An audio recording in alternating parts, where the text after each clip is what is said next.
Thank you, Jacques. We'll jump right into the questions. Craig Ray. Hi, good afternoon. Hi, Jacques. Hi, Damian. Nice to see you all. Going well there. Listen, Jesse Creel on the wing, Jacques. First of all, he hasn't played in nearly 3 months, and then you sort of spring a surprise with on the wing. Just your thought process there. Yeah, Jesse. Firstly, Jesse has played for us wing before, so it's not an experiment. We know that he can do it. He played for us in 2018 when we played against the All Blacks in Wellington. He started for us on the wing, and then obviously with the rotation that we made on 15, Jesse is nice for us in terms of bringing some organizational skills, some experience in terms of almost 50 test caps. Rotating a guy like Willie with 70 test caps does leave some experience or opportunity for somebody with some experience, and that's the reason why we decided to put Jesse there. And obviously Jesse has trained well with us over the last couple of weeks that we've been together. And on that, maybe even with Damian, who's next to me, it's we always want to, as a team, we want to develop, we want to win, we want to transform, and we want to create squad depth. And this is an ideal opportunity for us to get some experience into guys on this end of year tour with the view to continue to win. Yeah, so it gave us a nice opportunity. Sorry, Jacques, if I could just follow up. As Jesse, I don't know if he went back in between Rugby Championship, did he go to Japan before he joined up with you guys? And did he play any matches in between August the 14th against Argentina and now that you know? No, he didn't play any matches. No, he didn't go to Japan. So he was with us the whole time. Okay, thanks. Ashfaq Mohammed. Thanks, Zina. Jacques, hi, Jacques and Damian. Jacques, you mentioned Damian's selection now at 15. We all know what Willie Leroux does in terms of his role in the Bok team defensively and as almost a second playmaker on attack. How do you see Damian's role going forward as a fullback? I know he has played at number 12 a few times as a replacement, but yeah, is he a similar kind to Willie, or does he bring something different? No, I think every player brings something different. And when we did the team announcement to the team, we say, listen, we are now, and I'm going to be as open, as honest as I can be. We're looking to get. Willie has played the majority of the test matches since we came back from 2018, and we know what we have in Willie. And I said it. If we had to play a World Cup final on the weekend, we will probably select Willie, because of his experience, because what he's done for us in the past. But this is an ideal, and hats off to Willie, this is an ideal situation to give Damian an opportunity. We haven't given him how can I say, a extended opportunity where he can actually now play and settle himself into the fullback position. So we felt that it is a great opportunity, and we said to Willie, listen, please help us develop him and Apilele as a matter of fact. So it's a little side project, and Willie's feeding as much information as he can into them. But in saying that, both Apilele and Damian and Willie, they're different players with different X factors, different skill sets. So yes, there's certain things from a team perspective that they will have to drive, but then obviously they have to bring their own specialness to the game and find their own foothold in the game that suits their style of play. Gavin Rich. Hi, Jacques. I seem to recall when you talk about that Wellington game that Jesse played in before, I think that what happened in that game was Lukanya got injured in the second half, if I remembered, and I think Lukanya then had quite a long sort of period where he was out. In fact, I think he missed the rugby for the rest of the year. So you never had a chance to play Jesse there again. Was there an intention back then to sort of play Jesse more regularly as a wing? And do you see something in him as a potential wing? I mean, was that the selection back in 2018 that you're now returning to? Yeah, it was something that we spoke about back then, and your memory serves you well, Gavin. We selected him at 14 for that test match, but then Lucanio broke his arm. And then he moved, and the guy who was benching for Jesse in that test match was Cheslin. So yeah, then Jesse moved into 13 with Lucanio departing with his injury, and then Cheslin came on. And from then on, then obviously Jesse played 13 for the majority of that year, and Cheslin started cementing himself in that 14 position. So yeah, we didn't have an opportunity then after that. We took Jesse to the World Cup, and we probably would have given him some opportunity there in the World Cup as well. But then in the first test match against New Zealand, he injured himself, so that took him out of the rest of the World Cup. So yeah, it was something that we spoke about back then, but it just didn't materialize. Thanks. Thanks. Fatima?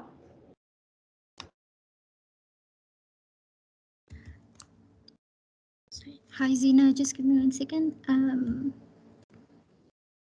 Hi, Zina. Thanks so much. Good afternoon, Jacques. I just had one question, just based on the match last week. Wales and South Africa, it's two very physical teams that are playing this week. So I just wondered your thought process around your overall selection of your team. Was one of the deciding factors also based on the physicality of each player?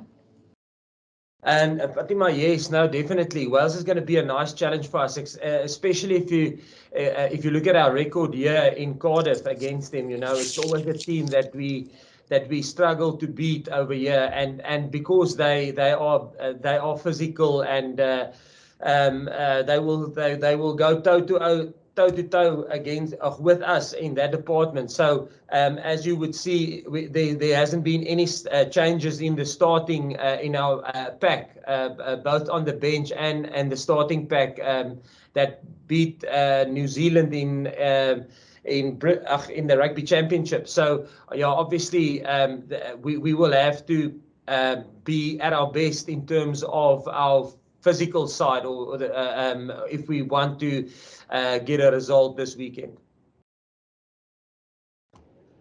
Will? Hi, Jacques. Hope you're well. Will here. I will. Yeah, you're using Razzie Erasmus's laptop there, which I assume means his hearing's over. Can you tell us what the verdict was from World Rugby and if you're happy with it? Well, I don't think there's a verdict yet. I still think it's in recess, or whatever they call it from a legal term of view. I don't know. But in fairness, Will, from our side, yes, like I said, now our track record against Wales here in Cardiff speaks for itself. So I'm trying not to think too much about that, and probably focus on the rugby side of things, because we will have to have our ducks in a row if we want to look to be competitive with Wales on the weekend. Okay, can you just confirm whether he'll be pitch side or in the stands on Saturday? No, Rassie would be in the coach's box with us, yeah. Grant? Cool. Yeah, thanks, Ina.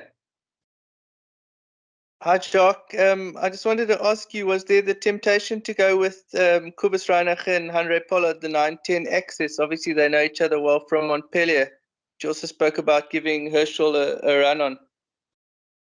Yeah, I think Herschel's probably in the same bracket, I would say, as Damian. It's a nice opportunity for us to get Herschel a bit of a run starting. We know what we have in Kobus, we know what we have in Faf, and Herschel's been training well, and Herschel has really done well. If you think of the games where Faf got injured, in both the games where he actually had to finish the game, or the last 30 minutes of the game. So for us, yeah, it's a nice opportunity to develop their game driving skill set, if I can put it like that, in starting for us. So that's the nice thing of having Herschel and Kobus. Yeah, no, and I must say, Kobus, the game that he played against Racing, I mean, he had an excellent game, and we know what we have in him. Julian?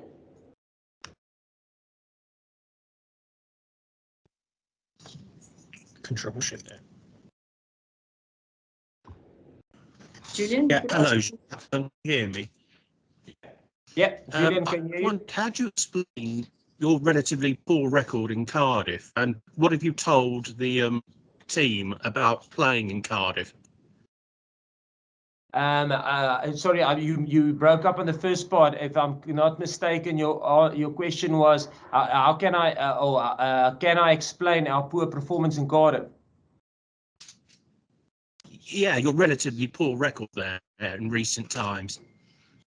Yeah, yes. I mean, I think that must solely go to the quality of the Welsh team, and the fortress they have here in Cardiff. The only games, well, since I've been involved with the Box in 2018, the only games that we've beaten Wales was when we played them in the World Cup, And I think previously, if you go back to the last time we actually got a result here in Cardiff was in 2013.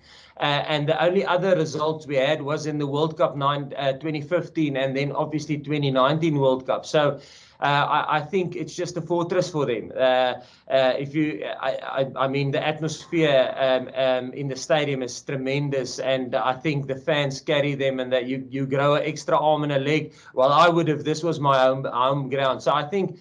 It's obviously it's a very proud team and a very proud country with a very rich and strong rugby tradition, So I think that's why it's so tough to beat Wales over here. I think that's probably it, and they're a quality side with quality coaches, and it's always a nice challenge for us as the Springboks to play against them. Thank you. Jacques, how much can you read into that Wales performance last weekend, given the injuries they have and the players that they were missing? Yes, they miss a lot of players. I mean, I can't speak about that because that will be speculation until we see the team that they select, because they might go with the same team. They might bringing 7 new players, or not new players, but players that played in the Premiership, and that's returning from injury. So, and if you think about it, if there is a possible of 7 changes, it's almost half the team. So I think it can possibly be a completely different side to the one that played against the All Blacks on the weekend, and that's why I think. The one thing that I can read into that performance is that, listen, there's some exciting and good young players coming through the Wales youth systems. There's some exciting players coming through. But yes, I can't speculate on the selection that they would do, but it can be a completely different team. Kanyiso?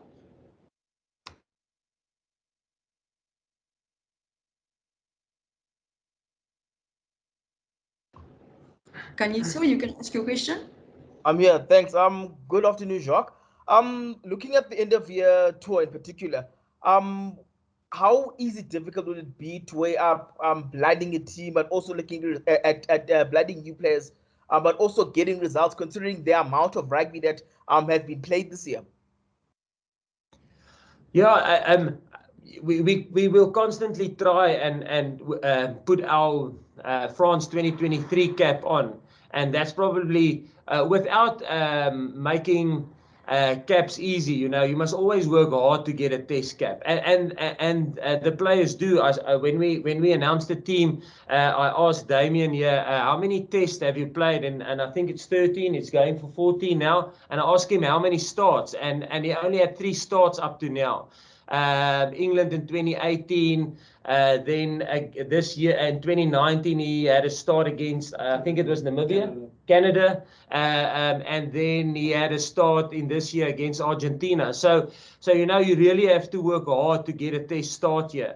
And I had this conversation in front of Apilele, in front of the whole team, and I said, Apilele, and that's the thing, Damian waited since 2018 He's been in our mix, and he's been patient, you know, working hard, training well, really training well, and then he gets an opportunity here and there, and we feel it's time now, you know, 3 years that he's been with us, that he's been in the mix, trained with us, know our systems, and we feel that he's deserved a lack of opportunity, and that's the nice thing of this team currently. You know, the discussion was held in front of everybody, in front of Willie. And you know, Willie bought in 100%. Listen, coach, I'll carry water. I'll do anything, you know.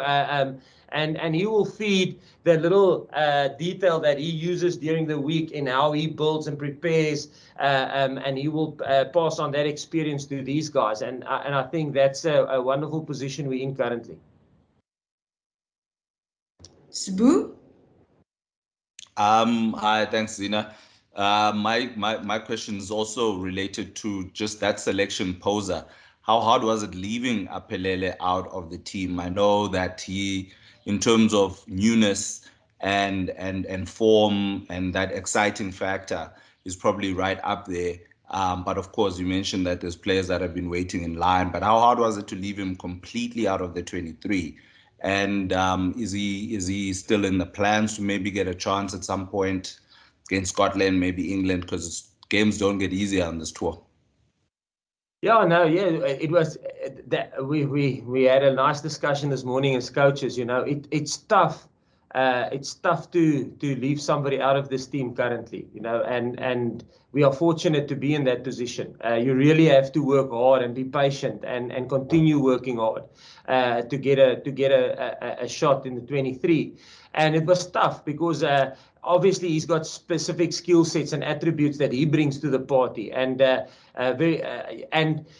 I suppose your question on will we play him in this tour, there will never be a never. You know, obviously we've got a specific plan in mind for these 3 games in our heads.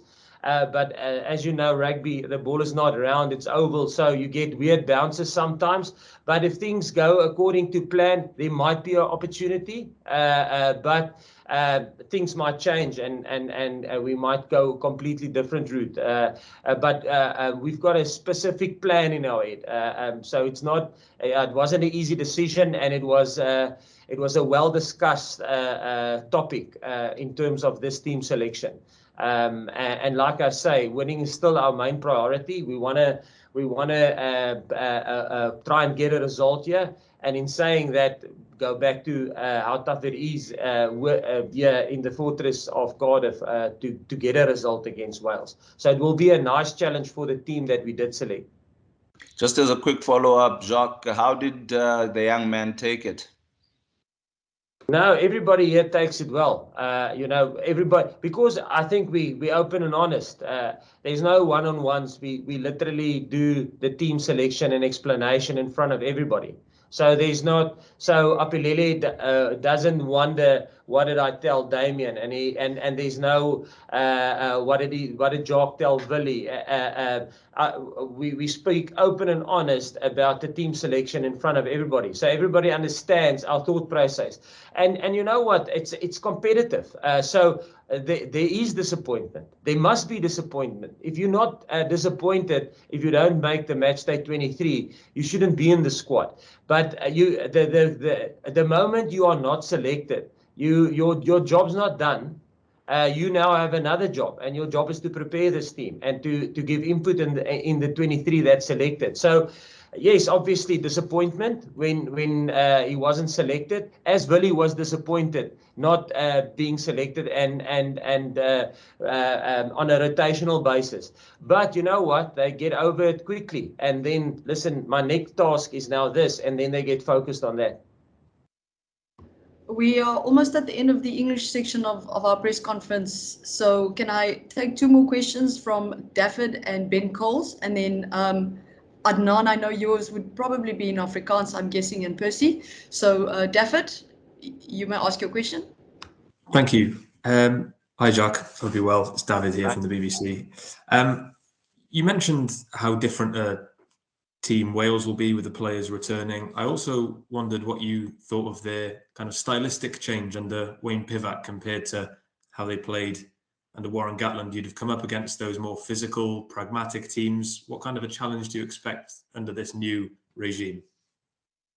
Yeah, I think it's the Wales that I saw in the Six Nations was pretty much what I saw from Wales in Rugby World Cup 2019. You know, so I think determined on the conditions, where they are in the game, are they leading, do they have scoreboard pressure? They can almost swap between the styles. And but the Wales that I saw with younger players playing against, I think their first game was against Romania or Canada, I'm not sure, and then they played the 2-test match against Argentina. There I saw a little bit of a different style of play, and I think this weekend against New Zealand, probably 2 halves. So yeah, I think obviously they're in a place of transition. And I think they will probably play the style which the conditions will allow, and also the style which we will allow. So I think they're quite an adaptable side. And when we coached against, when I coached against Wayne, when he was coaching Scarlets and I was at Munster, I mean, that was always the challenge against him. You know, you never know what type of game you're going to get. So from a coaching perspective, very much looking forward to this week. It's going to be a nice challenge for our coaches in terms of getting our stuff right. Great, thank you. And if I could just briefly follow up as well. No, sorry guys, we're really running out of time here and we've got a team meeting. Can we get to Ben Coles, please? Hi, Jacques. Just wanted to ask about the 2018 game in particular, and how important was that for your development as a side, sort of building into the World Cup, the 2018 game against Wales in Cardiff? Yeah, the 2018 game in Wales, that was, if I look back since we started in 2018, myself, Russie, I think that was probably one of the 3 games that we were convincingly beaten. I know the scoreline was 20-11, but I mean, we just couldn't get into that game. So I think we had a good look, and it's a cliche, but you learn a lot out of your losses. And that was one game, that one, the Argentinian one, earlier on in the year, that probably helped sculpt the game that we produced in 2019. So yeah, no, it had a big effect on us. Just one question for Damian. He's been quiet the whole press conference before we switch to the Afrikaans section. Damian, just for you to get a start at fullback in a game like this, can you just tell us, you know, how are you feeling? Yeah, Z, obviously it's a massive honor and a privilege to always play for the Springboks, as well as to, you know, play against a side like Wales at the Millennium Stadium. So yeah, it's going to be big, and yeah, we are looking forward. The week's preparation has been going very well so far.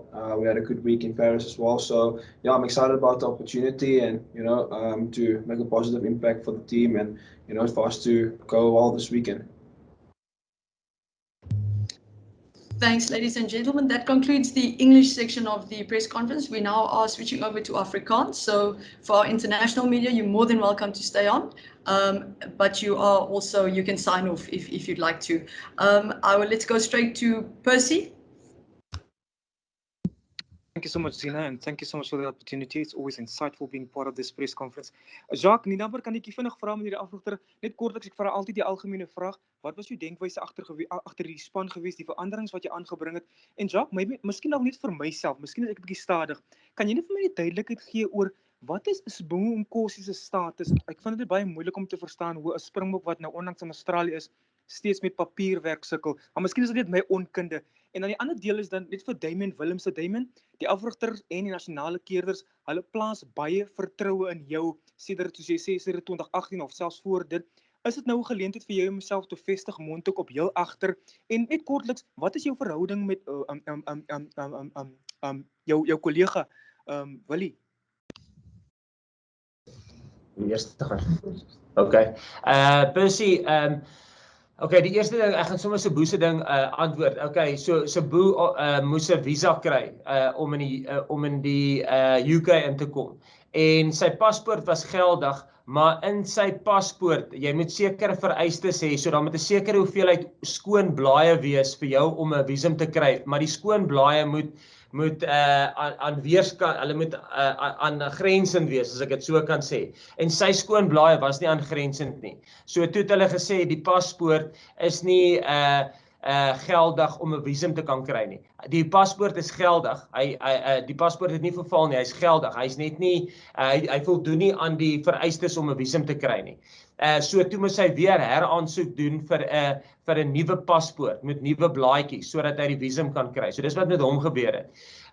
Dan die ander vraag was ons denkwyse in terme van die span. Ja, soos ons gesê het, toe ons die einde van die jaargroep aangekondig het, die een groot ding wat ons wil doen is kontinuïteit Percy. So as jy kyk na die voorspelers, daar's baie kontinuïteit in die span wat ons gespeel het teen Nieu-Seeland. Daar's nie een verandering nie. Nie in die begin agtal nie en ook nie op die manne op die bank nie. Waar ons veranderinge gemaak het is in die agterlyn.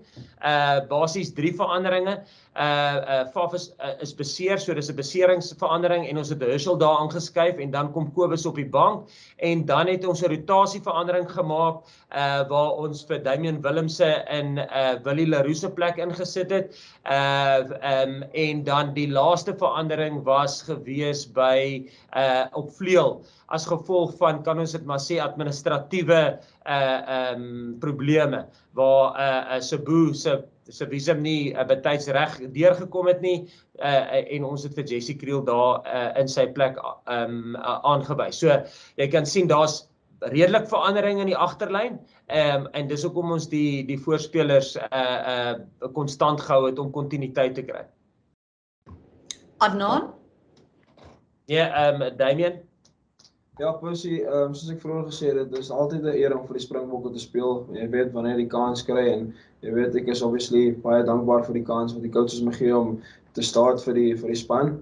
So ja, ons sien uit na die naweek en dan ja, ek en Willie het nog altyd 'n goeie verhouding gehad vanaf ek 2018 die Springbokke gejoin het Willie nog maar altyd my gehelp en jy weet Willie is een van die ouens wat jy weet hy het 'n goeie verhouding met almal in die backline en ja, hy het my sover die week het hy my nog altyd gehelp en ek sien nie hoekom dit sal verander nie en ja, ons is excited vir die game soos ek gesê het en dis 'n groot challenge vir ons as 'n span en ja, ons wil obviously die naweek 'n goeie naweek maak, so ja, ons sien uit. Adnan? Ja, thank you Zina. Ons het al nou al die vrae gevra in Afrikaans, maar anyway, Damian, ek wil net aan jou gevra het om heel agter te speel, obviously is 'n goeie verantwoordelikheid. Hoe sien jy of wat dink jy kan jy anders bring? Jacques het genoem daar's verskillende eienskappe wat julle as heel agters bring. Wat dan jy anders bring in die laaste feesting en hoe sien jy jou rol veral teen 'n span soos Wallis?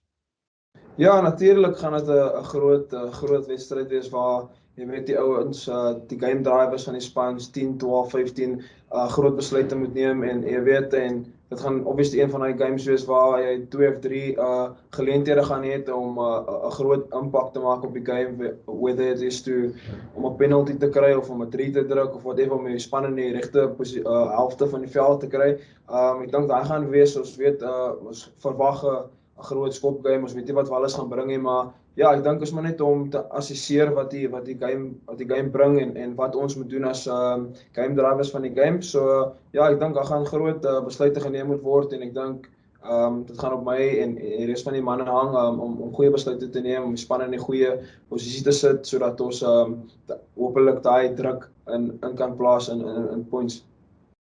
Baie dankie. 2 more questions and then we need to wrap up, ladies and gentlemen. Ashfaq, you may ask your question. Dankie Zina. Damian, ons ken vir jou as 'n ou wat lyk 'n aura van om met die bal te hardloop van agter af, maar natuurlik by die bokke moet hy ook deel van die skopplan wees. Hoe sien jy daardie taak vir jou om die dissipline te hou om wanneer om te skop en wanneer om te hardloop? Ja, ek sal nie sê dit is regtig 'n skopplan of enigiets nie. Ek dink die manier hoe ons speel is om druk te bou en ons weet toets rugby gaan also druk en obviously die span wat eerste onder daai druk val, gaan moeilik weer dan in die game kom. So ja, ek dink is maar net soos ek gesê het vroeër om te assesseer wat is benodig, of om te hardloop of om te skop, of om die bal te dra. So ja, ek dink dit gaan afhang om goeie besluite te neem, en soos ek sê, die game te assesseer, hoe die game loop, of ons scoreboard het of ons nie scoreboard het nie, as verskillende faktore wat dit gaan beïnvloed. So ja, ek dink is maar net een van die dinge waar ons die game gaan moet assesseer. Ek het goeie ouens rondom my, ek het vir Damian, ek het vir Jessie wat 'n goeie communicator is, Pollard is daarso. So ja, as baie experience in die backline, wat kan help met daardie goed. So ja, ek dink dit gaan 'n game wees waar baie druk gaan wees en goeie besluite gaan baie belangrik wees. Kobus, we will wrap up with your question. Dankie Damian, jy het in 2018 die Jaarheen Tour het jy ook op jou agter begin, daai toets in Engeland op Twickenham. Hoe sou jy sê het jy sedertdien ontwikkel? Uiteraard is 3 jaar later, voel jy is 'n meer afgeronde speler? Ja, definitief. Ek kan nog onthou die game wat ek gespeel het op Twickenham, en jy weet, met wat ek als geleer het nou in die laaste 3 jaar, ja, dit is definitief, as ek op 'n punt waar ek nou baie develop het en geleer het, by coaches, by spelers, van die veld af, maar so ook op die veld, obviously met die experience wat ek kry deur te speel en die opportunities wat ek kry om teen, jy weet, goeie speler te speel in groot games. So ja, ek sal sê ek het baie goed geleer, en ja, soos coach gesê het vroeër, ek gee ons 'n opportunity om onsself te bewys en onsself in daai pressure situations en moments te sit. So ja, ek sien uit na die challenge, en ek dink dit is 'n great challenge vir al die youngsters wat inkom, en so ja, ek dink dit gaan 'n goeie een wees die naweek, en ek sien baie uit na dit. Thank you, Damian. Thank you, Jacques. Ladies and gentlemen, that concludes our press conference for today. Sincere apologies for the technical glitches at the beginning, but I'm glad that we did get it underway. Have a lovely day, and yeah, keep well. Bye. All right. Thank you. Thank you. Sorry for the glitches. Bye, Anna.